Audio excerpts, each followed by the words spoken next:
حیض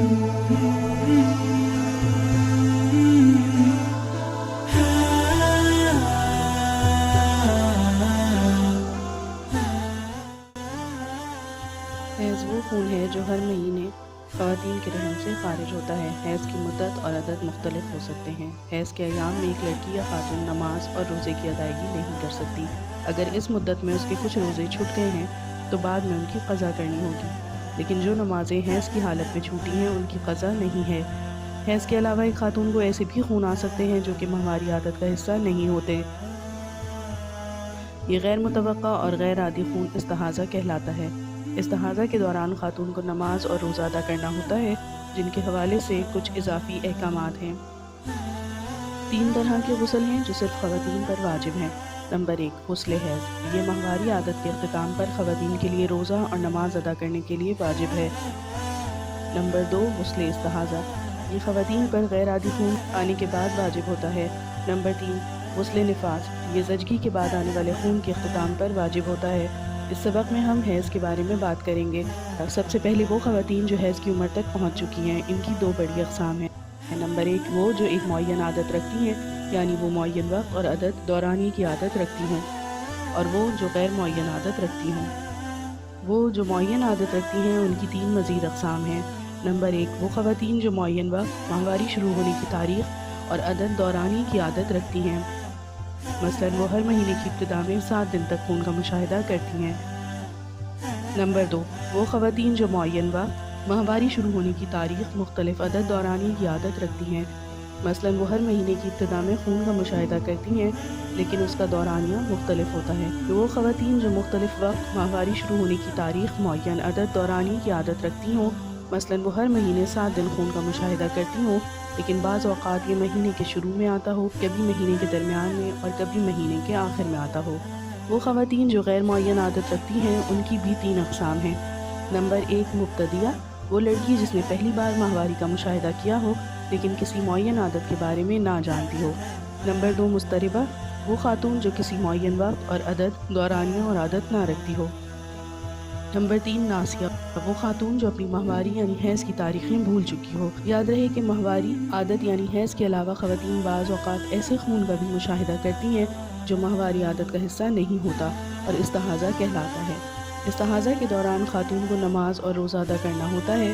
صرف حیض کے دوران خواتین کے لیے نماز اور روزہ ادا کرنا حرام ہوتا ہے۔ مشکل یہ ہے کہ بعض اوقات خواتین کو یہ معلوم نہیں ہوتا کہ یہ خون حیض ہے یا استحاضہ، اور اسی وجہ سے ان کو یہ یقین نہیں ہوتا کہ روزہ اور نماز ادا کرنا ہے یا نہیں۔ یہ یاد رہے کہ ماہواری عادت یعنی حیض کی کم از کم مدت 3 دن اور زیادہ سے زیادہ مدت 10 دن ہے۔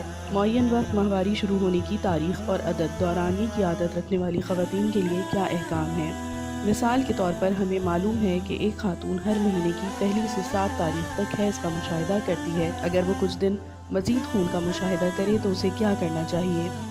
حکم یہ ہے کہ اگر یہ مدت 10 دن سے زیادہ نہیں تو یہ سب حیض ہے، کیونکہ ہم جانتے ہیں کہ حیض کی مدت 10 دن سے زیادہ نہیں، اور صرف اس صورت میں کہ اگر مدت 10 دن سے زیادہ ہو تو جو مدت ماہواری عادت کی ہو اسے حیض تصور کریں اور باقی کو استحاضہ۔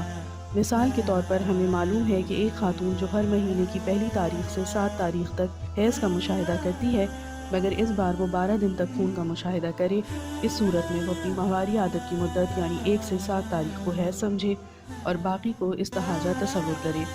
لہٰذا وہ عبادات جو استحاضہ کے دنوں میں قضا ہوئے ان کی قضا کرنا واجب ہے۔ معین وقت، ماہواری شروع ہونے کی تاریخ اور مختلف عدد دورانی کی عادت رکھنے والی خواتین کے لیے کیا احکام ہیں۔ اگر خون کی مدت 10 دن سے زیادہ ہو تو اسے چاہیے کہ حیض کی مدت کے تعین کے لیے اپنے رشتہ دار خواتین کی ماہواری عادت کی طرف رجوع کرے، چاہے وہ رشتہ ماں کی طرف سے ہو یا باپ کی طرف سے۔ بلا شبہ 10 دن کی مدت کے بعد آنے والے دن استحاضہ ہیں، لیکن اسے چاہیے کہ اپنی ماہواری عادت کی معین تاریخ کے مطابق حیض کے پہلے دن کا حساب کرے۔ یاد رہے کہ حیض کی مدت 10 دن سے زیادہ نہیں ہوتی۔ وہ خواتین جو اپنی رشتہ دار خواتین کی ماہواری عادت کے بارے میں نہیں جانتی، اسے چاہیے کہ اپنی معین ماہواری عادت کے پہلے 7 دنوں کو حیض قرار دے۔ مختلف وقت، ماہواری شروع ہونے کی تاریخ اور معین عدد یعنی دورانی کی عادت رکھنے والی خواتین کے لیے کیا احکام ہیں۔ اگر ایسی خاتون 10 دن سے زیادہ مدت تک خون کا مشاہدہ کرے اور خون کی علامات تبدیل نہ ہوں تو اسے چاہیے کہ اپنی ماہواری عادت کے مطابق دنوں دورانی کو حیض تصور کرے اور باقی مدت کو استحاضہ تصور کرے۔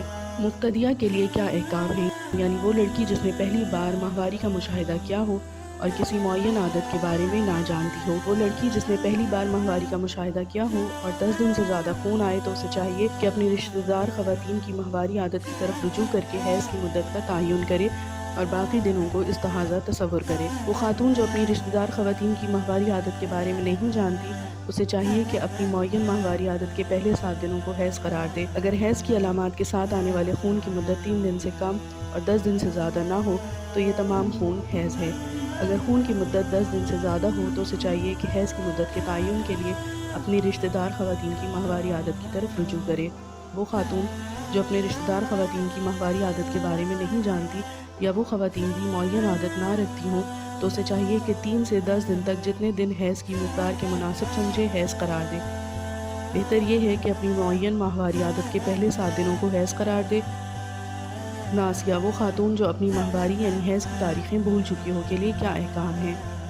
اگر وہ 10 دن سے زیادہ خون کا مشاہدہ کرے تو اسے چاہیے کہ جو خون حیض کی علامات کے ساتھ آئے اسے حیض قرار دے اور باقی کو استحاضہ۔ اگر وہ ان دونوں میں فرق نہیں کر سکتی تو اسے چاہیے کہ پہلے 7 دنوں کو حیض قرار دے اور باقی دنوں کو استحاضہ۔